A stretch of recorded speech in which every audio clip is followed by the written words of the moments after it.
Hello BookTube. Today I've decided to do a 3-in-1 book review.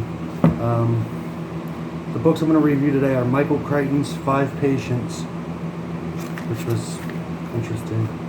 How to Clear Your Home of Ghosts and Spirits by Debi Chestnut.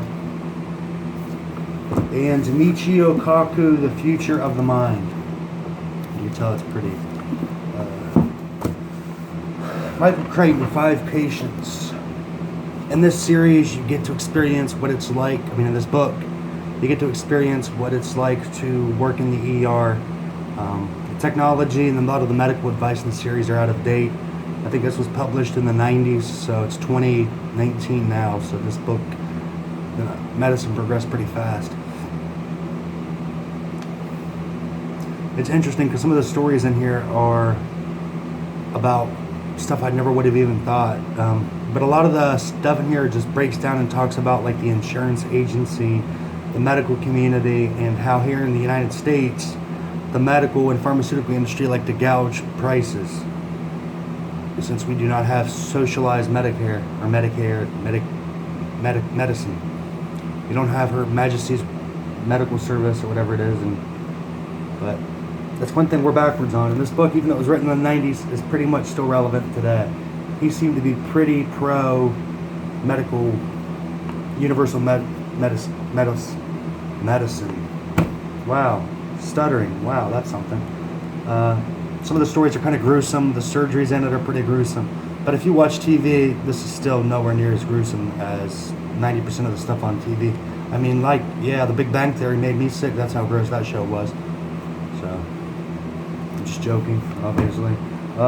How to clean your home of house and spirits, but it doesn't say how to get rid of rats, cockroaches, and bed bugs, which are a little bit more of a problem, I think, than ghosts and spirits.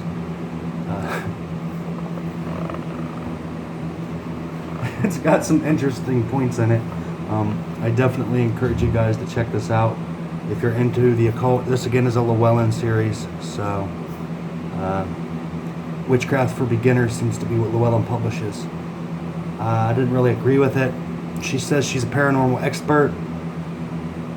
I'm a firm believer there's no such thing as a paranormal expert, even if it does exist. How can you be an expert where there's no school of study for it? So there's that. And completely different, off topic than the last one is Dr. Michio Kaku, The Future of the Mind. I love this guy. I'm going to show you guys this picture. I'm sure you know who he is. If you've seen any documentaries, he is. He's the professor of theoretical physics at the City College and City University of New York. Co-founder of string field theory. He also has read I've read, I think, one more of his books. I don't know if I reviewed it or not. So it goes in and talks about how maybe certain parts talk about how we could live possibly in the future without a mind. How aliens probably will be completely different it'll be harder for us to communicate with aliens than it would be for me or you to communicate with a lobster. Yeah. So we would have more in common with the life forms on our own world than other worlds. He got into that. He got into mental health issues and how hopefully science and technology can help us wipe out psychiatric issues.